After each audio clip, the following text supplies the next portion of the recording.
channel. Isa akong Australiano na may pusong Pinoy. Kaya ko hatubangan han St. Joseph Church, Barugo. Kinhimo ining simbahan han 1774 pa.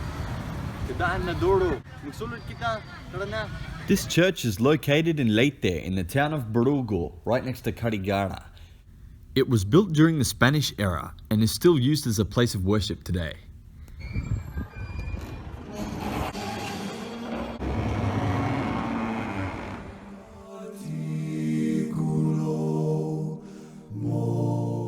Ini nga bell, kinhimo hiya han 1877 pa.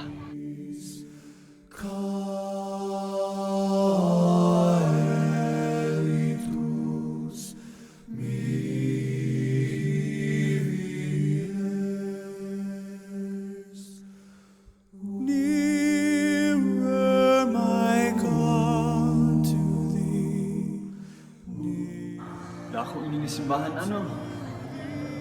Dako induro.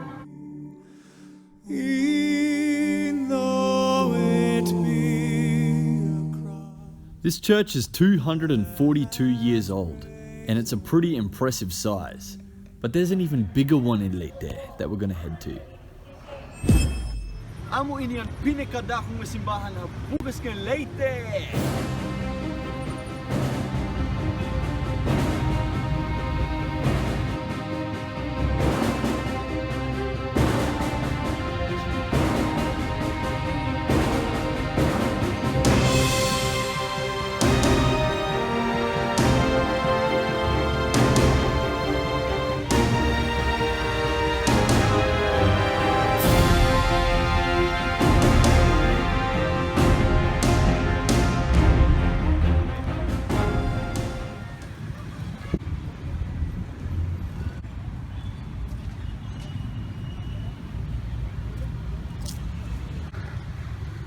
Grabe ang epekto han Typhoon Yolanda.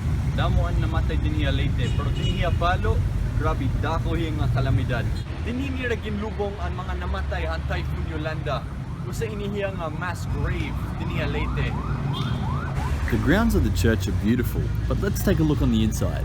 Sulod na kita. Tara na.